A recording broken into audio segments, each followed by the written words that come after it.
എഴുതി വെച്ചിട്ടുണ്ട്. ഞാൻ ഈ പറയുന്ന ഓരോ കാര്യങ്ങളും ഞാൻ ആണയിട്ട് പറയുകയാണ്. 100% സത്യമാണ്.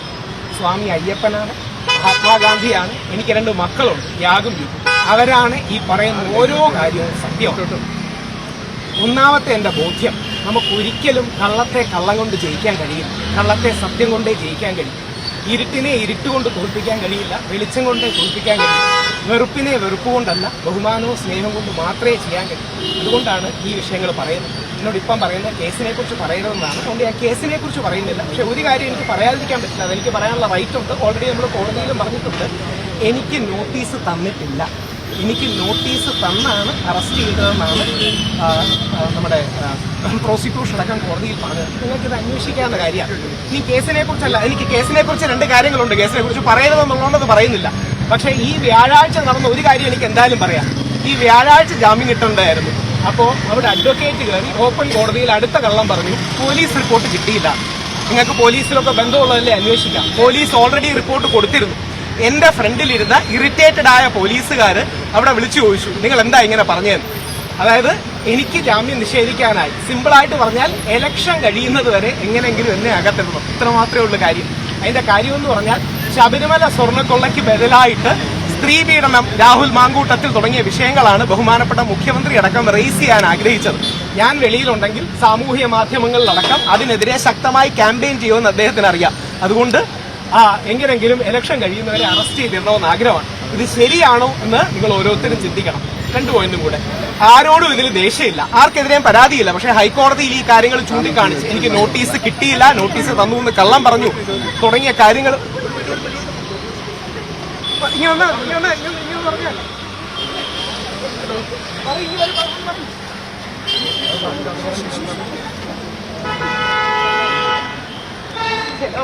ശരി ശരി ശരി ഓക്കെ ശരി.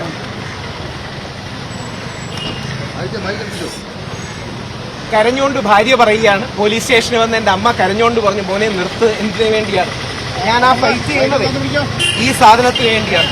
എന്തുകൊണ്ടാണ് മെൻസ് കമ്മീഷന് വേണ്ടി ഫൈറ്റ് ചെയ്യുന്നതെന്ന് പറഞ്ഞാൽ 16 ദിവസത്തോളം അങ്ങനെ വ്യാജപരാതിയാണെന്ന് എനിക്ക് പറയാമല്ലോ, കേസിനെ കുറിച്ചല്ല. ആ വ്യാജപരാതിയിൽ എന്നെ അറസ്റ്റ് ചെയ്ത് അകത്തിട്ടതാണ്. നിങ്ങളെ ആരെയും ഇതേപോലെ അറസ്റ്റ് ചെയ്താൻ സാധ്യതയില്ല, നമ്മുടെ മക്കളെ ഇതേപോലെ അറസ്റ്റ് ചെയ്താൻ സാധ്യതയില്ല. ആർക്ക് വേണമെങ്കിലും ഇങ്ങനെ ഒരു കള്ളപ്പരാതി എടുത്തുകൂടെ? ഇനിയും വൈഫ് ഒന്ന് പറഞ്ഞുകൊണ്ടാണ് കൂടുതൽ പറയാത്തത്.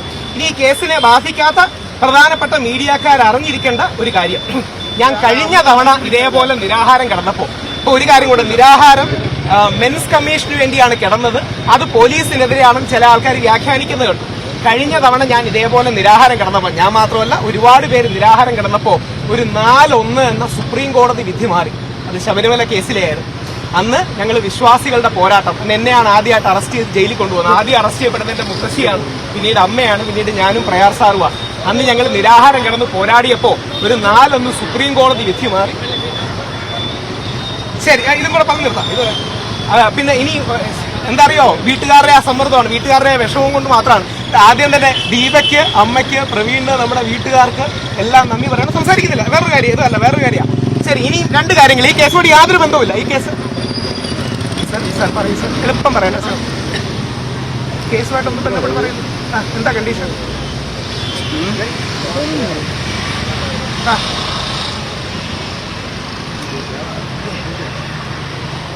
ശരി, ഓക്കെ, ശരി. ഒരു സൈഡ് നോട്ടീസ് തന്നില്ലെന്ന് പറയാമല്ലോ. ശരി, ഓക്കെ, ശരി, ഓക്കെ. ഒന്നും പറയുന്നു. ശരി, ഹൈക്കോടതി പോകുമെന്ന് പറയാമല്ലോ. ഓക്കെ, ശരി ശരി, ഓക്കെ, ശരി ശരി, ഓക്കെ. ഒന്നും പറയില്ല. ശരി.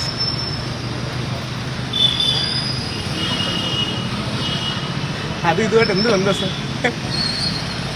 ശരി, ഓക്കെ, ശരി ശരി, ഓക്കെ, മനസ്സിലായി. ശരി ശരി ശരി, ഓക്കെ, ശരി, ഓക്കെ, മനസ്സിലായി. വീട്ടുകാരുടെ അഡ്വക്കേറ്റിന്റെയും പേടിയാണ്. ഈ ലീവിന്റെ കേസിനെ കുറിച്ചൊക്കെ പറയാനുണ്ടായിരുന്നു. അതുപോലും പറയരുതെന്ന് പറഞ്ഞുകൊണ്ട് പറയുന്നില്ല. ഞാൻ വീട്ടിൽ തിരിച്ചെനിക്ക് പോകുന്നത്. ഇനി ഈ 2 പോയിന്റുകളാണ് മീഡിയക്കാരെ ദയവായി ശ്രദ്ധിക്കേണ്ടത്. ഞാൻ ഇതിൽ നിന്ന് മനസ്സിലാക്കിയ ഏറ്റവും വലിയ കാര്യം നിങ്ങളുടെ മീഡിയക്കാർക്കുള്ള പവറാണ്. കാര്യം പോലീസും അല്ലെങ്കിൽ ബാക്കി എല്ലാവരും ഓരോ ഘട്ടത്തിലും മീഡിയക്കാർ എന്തു പറയുന്നു എന്നുള്ള കാര്യം വളരെ പ്രധാനമായിട്ട് നോക്കിയിരുന്നു. മുഖ്യധാരാ ചാനലുകളെല്ലാം കണ്ടിരുന്നു. നിങ്ങൾ എണീച്ചു നിന്ന് സത്യം പറയുകയാണെങ്കിൽ ഈ നാട്ടിൽ ഒരുപാട് മാറ്റങ്ങളുണ്ടാകും. അതുകൊണ്ട് ഓരോ മീഡിയക്കാരോട് ഞാൻ കാലു പിടിച്ച് അഭ്യർത്ഥിക്കുകയാണ്. നാളെ ഏത് കേസും, ഇപ്പൊ 2 കേസുകൾ ഞാൻ പറയാമെന്ന് പറയുന്നില്ല, 2 പ്രമുഖരുടെ കേസുകൾ ഏതൊക്കെയാണെന്ന് ഉദ്ദേശിക്കാമല്ലോ, അതിനെക്കുറിച്ച് പറയുന്നില്ല. പക്ഷെ ആ കേസുകളിലടക്കം നിങ്ങൾക്ക് സത്യമെന്ന് ബോധ്യമുള്ളത് നിങ്ങൾ പറയണം. ഒരു ക്യാമ്പയിന്റെ ഭാഗമായി നിന്ന് കാര്യങ്ങൾ പറയണം. അവസാനത്തെ കാര്യം, ആരാന്റെ അമ്മയ്ക്ക് ഭ്രാന്ത് പിടിച്ചാൽ കാണാൻ നല്ല രസമാണ്. ആരാന്റെ മോനെ കള്ളക്കേസിൽ കുടുക്കിയാൽ അതൊക്കെ വാദവും സംവാദവും എന്ന് പറയാൻ രസമാണ്. സ്വന്തം മകൻ ഒരു കള്ളക്കേസിൽ കുടുങ്ങുമ്പോഴേ നമുക്കങ്ങനെ വിഷമം അറിയും. ഞാനങ്ങനെ ജയിലിൽ നിന്ന് 4-5 പേര് അവിടത്തെ എഴുതി എനിക്ക് തന്നിട്ടുണ്ട്. വ്യാജ പോക്സോ കേസിൽ വർഷങ്ങളോളം കിടക്കുന്നവർ, വ്യാജ പീഡന കേസിൽ കിടക്കുന്നവരുടെ പേരുകൾ ഞാൻ എഴുതിയിട്ടുണ്ട്. പക്ഷെ അത് പറയുന്നില്ല, ഇനി പറഞ്ഞ വേറെ വല്ല പ്രശ്നമാണെന്നുള്ളതുകൊണ്ട്. അതായത് 2 പേര് പരസ്പരം ഇഷ്ടം, വീട്ടുകാരറിഞ്ഞ് ഇഷ്ടവും അഫെയറുമാണ്, വീട്ടുകാരറിഞ്ഞ് ഇഷ്ടവും അഫെയറുമാണ്. ആ പയ്യനെ 20 വർഷം പോക്സോ കേസിന് ശിക്ഷിച്ച് ഇവിടെ കിടപ്പുണ്ട്. ഞാൻ ഇറങ്ങാൻ നേരം ഒരു വളരെ ഇതേപോലെ ഒരു പയ്യനെ, അവർക്ക് ഒരു പെൺകുട്ടി ഇവനും തമ്മിൽ അഫെയറാണ്. അപ്പം പെൺകുട്ടിയുടെ വീട്ടുകാർക്ക് കല്യാണത്തിന് താല്പര്യമില്ല. അപ്പോൾ ഒരു പീഡന പരാതി കൊടുത്തു, 1.5 വർഷമായിട്ട് കിടക്കുക. എത്ര പേരിങ്ങനെ കിടക്കുന്നുണ്ടെന്ന് നിങ്ങൾ മനസ്സിലാക്കണം. അതുകൊണ്ട് കേസിന്റെ ഡീറ്റെയിൽസിനെ കുറിച്ച് ഒന്നും പറഞ്ഞിട്ടില്ല, ശ്രമിക്കണം. 2-3 കാര്യങ്ങൾ മാത്രം. 3 കാര്യങ്ങൾ സംഗ്രഹിക്കാം. 1, സത്യമില്ലാതെ നമ്മുടെ രാജ്യം നിലനിൽക്കില്ല. ദൈവത്തെ ഓർത്ത് നിങ്ങൾ മനസ്സിലാക്കണം, സത്യമില്ലാതെ ഈ രാജ്യം നിലനിൽക്കില്ല. ആർക്കും ആരെക്കുറിച്ചും കള്ളം പറയാമെന്ന് വന്നാൽ നമ്മളെ കുടുക്കാൻ വളരെ എളുപ്പമാണ്. 2ാമത്തെ പോയിന്റ്, നിങ്ങൾ മീഡിയക്കാർ നിങ്ങളുടെ ശക്തി മനസ്സിലാക്കണം. നിങ്ങൾ പറയുന്നതിന്, ഞാൻ മീഡിയയിൽ 20 വർഷമായിട്ട് പ്രവർത്തിക്കുകയാണ്. പക്ഷെ എനിക്ക് ഇപ്പോഴാണ് മനസ്സിലായത് മീഡിയക്കാർക്ക് നമ്മുടെ ഈ നിയമ സംവിധാനത്തിൽ ഇത്രയും ബഹുമാനവും റെസ്പെക്റ്റും ഉണ്ട്. നിങ്ങൾ പറയുന്ന ഓരോ കാര്യങ്ങൾ അപ്പം തന്നെ ബാക്കിയുള്ളവർ ഡിസ്കസ് ചെയ്യും. അതുകൊണ്ടല്ല എന്റെ വീഡിയോയെ കുറിച്ച് പറഞ്ഞുകൊണ്ടെന്ന് മാത്രമാണ് ഞാൻ ഒരു റിക്വസ്റ്റ് താങ്കളോട് പറയാം. ഒരു റിക്വസ്റ്റ്, വെറുതെ പോയി ഈ കേസിൽ എനിക്കിട്ട വകുപ്പുകൾ, അതായത് അത് ചെയ്തോന്ന് നിങ്ങൾ വെറുതെ ഒന്ന് നോക്കുക. അല്ല, ഇനി ഒരു കാര്യം ഞാൻ ചേട്ടനോട് തിരിച്ചു പോയി, എന്തായാലും ഈ കേസ് നോക്കി കാണുക, ഞാൻ എന്തെങ്കിലും ഐഡന്റിറ്റി ഡിസ്ക്ലോസ് ശരി അത് പറയുന്നില്ല. അല്ല, ഞാൻ ഒന്ന് ആലോചിച്ച് നോക്കുക, എനിക്കെതിരെ അല്ല ശരി നിർത്തുക, ശരി നിർത്തുക, ശരി നിർത്തുകയാണ്. ഒറ്റ കാര്യം പറഞ്ഞുകൊണ്ട് ഓർക്കണം, പച്ചക്കള്ളമാണ് എനിക്കെതിരെ പറഞ്ഞത്. അത് പച്ചക്കള്ളമാണെന്ന് പറയാനുള്ള സ്വാതന്ത്ര്യം പോലും ഇല്ല. കാര്യം അങ്ങനെ പറഞ്ഞു കഴിഞ്ഞാൽ ജാമ്യം ക്യാൻസൽ ആവുമെന്നാണ് വീട്ടുകാർ പറയുന്നത്. പച്ചക്കള്ളമാണ് എനിക്കെതിരെ പറഞ്ഞത്, അത് പറയാമല്ലോ. എന്താണെന്ന് ഡീറ്റെയിൽസ് പറയുന്നില്ല. ഇനി അത് കൊടുക്കുമ്പോൾ അങ്ങനെ ആർക്കെതിരെ പറഞ്ഞു എന്ന് പറഞ്ഞു കൊടുക്കരുത്. പച്ചക്കള്ളമാണ് എനിക്കെതിരെ പറഞ്ഞത്. പച്ചക്കള്ളം എന്ന് പറഞ്ഞാൽ എവിഡന്റായ കണ്ണിന്റെ മുമ്പിലുള്ള പച്ചക്കള്ളങ്ങളാണ് പറഞ്ഞത്. ആ പച്ചക്കള്ളമാണെന്ന് പറയാൻ എനിക്ക് സ്വാതന്ത്ര്യമില്ല. കാര്യം വീണ്ടും എന്നെ അറസ്റ്റ് ചെയ്ത് ജയിലിലിടുന്നു. അപ്പം ഇതും കൂടെ പറഞ്ഞ് അവസാനിപ്പിക്കാം. ഇതുമായിട്ട് ബന്ധമുള്ളതല്ല.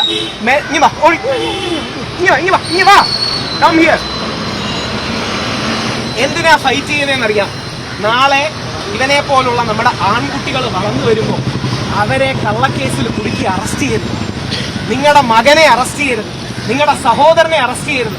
നമ്മുടെ അച്ഛനെയും നമ്മുടെ സഹോദരനെയും നമ്മുടെ മക്കളെയും കള്ളക്കേസിൽ കുടുക്കി അറസ്റ്റ് ചെയ്യരുത്. ഇനിയോ ഞാൻ 16 ദിവസം കിടന്നു, അത് പറയാലോ. ഞാൻ 16 ദിവസം കിടന്നു, വേറെ ചില ആൾക്കാർ 80 ദിവസം കിടന്നു. ഉമ്മൻചാണ്ടി സാറിന് നീതി കിട്ടാത്ത, സൂപ്പർ സ്റ്റാറുകളോടൊപ്പം നിൽക്കുന്ന ചില ആൾക്കാർക്ക് നീതി കിട്ടാത്ത, നിവിൻ പോളിക്ക് നീതി കിട്ടാത്ത ഈ നാട്ടിൽ നമ്മുടെ മക്കൾക്ക് എന്തെങ്കിലും നീതി കിട്ടും? കേരളം കണ്ട ഏറ്റവും വലിയ ജനകീയ മുഖ്യമന്ത്രിയായ ഉമ്മൻചാണ്ടിക്ക് നീതി കിട്ടാത്ത, 85 ദിവസം ജയിലിൽ കിടക്കേണ്ടി വന്ന ഒരാൾക്ക്, ഒരു പ്രമുഖ ആൾക്ക് നീതി കിട്ടാത്ത, അല്ലെങ്കിൽ വേറെ നിവിൻ പോളിയുടെ പേര് പറയാം, കേസൊന്നും ഇല്ലാത്തതുകൊണ്ട്, നിവിൻ പോളിക്ക് നീതി കിട്ടാത്ത ഈ നാട്ടിൽ നിങ്ങളുടെ മക്കൾക്കോ എന്റെ മകനോ എന്റെ മക്കൾക്കോ എന്തെങ്കിലും നീതി കിട്ടും? ഇത് പറഞ്ഞ് അവസാനിപ്പിക്കാം, ഒറ്റ വരി പറഞ്ഞ് അവസാനിപ്പിക്കാം. നമ്മുടെ മകൻ, നമ്മുടെ അച്ഛൻ, നമ്മുടെ സഹോദരൻ ജയിലിൽ നിന്ന് ഒരു വ്യാജ പരാതി അകലത്തിൽ മാത്രമാണ്. നമ്മുടെ അച്ഛൻ, നമ്മുടെ മകൻ, നമ്മുടെ സഹോദരൻ ജയിലിൽ നിന്ന് ഒരു വ്യാജ പരാതി അകലത്തിൽ മാത്രമാണ്. ഈ 16 ദിവസവും കിടന്നപ്പോ എനിക്ക് ഒരൊറ്റ സന്തോഷം ഉള്ളായിരുന്നു, അത് പിടിച്ച് ഉള്ളത്. മോനെ എന്താന്ന് പറ, സ്കൂളിൽ പറഞ്ഞ എന്താന്ന് പറ, മറ്റേ ടീച്ചർ പറഞ്ഞു. നോ ഗോ ഹെഡ്, നീ പേടിക്കേണ്ട കാര്യമില്ല, അങ്ങ് പറഞ്ഞു പറഞ്ഞു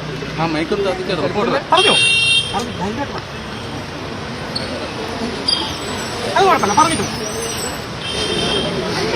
സ്കൂളിൽ ടീച്ചർ പറഞ്ഞു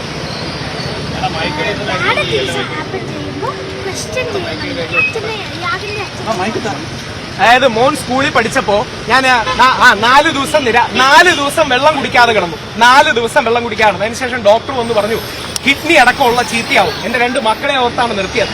5 ദിവസം പട്ടിണി കിടന്നു. അത് എന്റെ വീട്ടിലെ ഒരു കാര്യത്തിന് വേണ്ടിയിട്ടല്ല. അപ്പൊ ഇത്രയും വേദനയില് മോന്റെ ഒരു വാക്കിലാണ് എന്റെ സന്തോഷം. എന്താണെന്നറിയാമോ? അവന്റെ സ്കൂളിൽ സോഷ്യൽ സയൻസ് ടീച്ചർ ക്ലാസ്സിൽ വന്ന് പഠിപ്പിച്ചവൻ പറഞ്ഞു, നിങ്ങളുടെ കൂടെ ഉള്ളവർക്ക് ബാഡ് തിങ്സ് ഹാപ്പൻ ചെയ്യുമ്പോൾ, ചീത്ത കാര്യങ്ങൾ സംഭവിക്കുമ്പോൾ നിങ്ങൾക്ക് എന്ത് ചെയ്യണം? നിങ്ങളത് ക്വസ്റ്റ്യൻ ചെയ്യണം, നിങ്ങളത് ചോദ്യം ചെയ്യണം. നിങ്ങളുടെ കൂടെ ഉള്ളവർക്ക് ചീത്ത കാര്യങ്ങൾ സംഭവിക്കുമ്പോൾ നിങ്ങളത് ചോദ്യം ചെയ്യണം. എനിക്കങ്ങനെ ചോദ്യം ചെയ്ത് ജയിലിൽ പോയതിൽ അഭിമാനമാണുള്ളത്. ആ മെൻസ് കമ്മീഷന് വേണ്ടിയുള്ള പോരാട്ടം തുടരും. കൂടുതൽ നടപടികളുമായി മെൻസ് കമ്മീഷന് വേണ്ടി ആക്റ്റീവായി തുടരും. നിങ്ങളുടെ മകൻ, നിങ്ങളുടെ അച്ഛൻ, നിങ്ങളുടെ സഹോദരൻ, നമ്മളുടെ മകൻ, നമ്മളുടെ അച്ഛൻ, നമ്മളുടെ സഹോദരൻ ജയിലിൽ നിന്ന് ഒരു വ്യാജ പരാതി അകലത്തിൽ മാത്രമാണ്.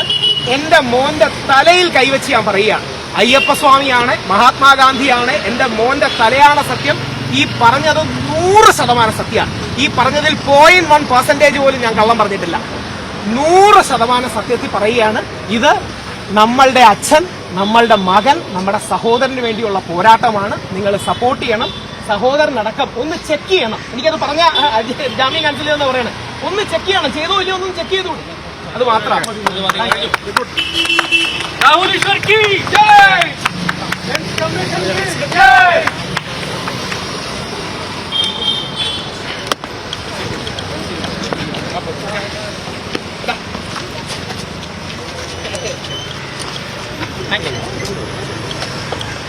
ഇതേപോലൊരു വ്യാജ കേസിന്റെ വിഷയമാണ്.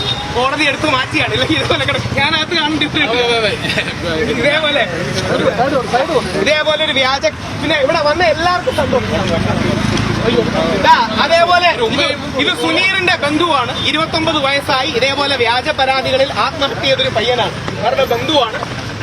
അവരുടെ ബന്ധുവാണ്. സുനീറിന്റെ ഉമ്മ വന്നിരുന്നു, കാത്തു നിന്നു, കാണാതെ പോയി. ഒരു കാര്യം കൂടെ, അമ്മയുണ്ട്. ശരിക്കും ഈ വിഷയത്തിലെ, അതും കൂടെ പറയാവുന്ന, ശരിക്കും ഈ വിഷയത്തിലെ ഹീറോ ദീപയാണ്. ദീപയ്ക്ക് ഒരു കൈയ്യടി കൊടുക്കും. ദീപയ്ക്ക് വിദേശത്ത് ജോലിക്ക് പോകാനുള്ളതായിരുന്നു. ഇത്രയും ദിവസം ഇവിടെ നിന്നു. ദീപ ഫൈറ്റ് ചെയ്തു. എന്റെ ദീപ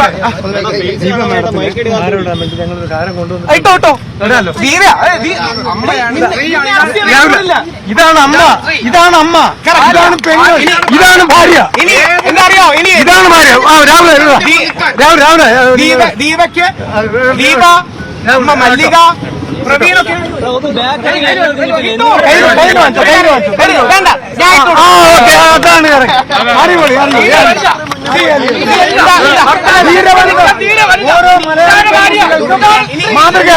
ഒരു കാര്യം കൂടെ എന്താ അറിയോ? ദീപ ഇതേപോലെയാണ് കുട്ടിക്കൽ ചെയ്യുന്ന വൈഫ് സെറീന. ഞാൻ ദീപയോടും പറഞ്ഞു, ദീപ ചെയ്ത വലിയ കാര്യമാണ്. കാര്യം എന്താ അറിയോ?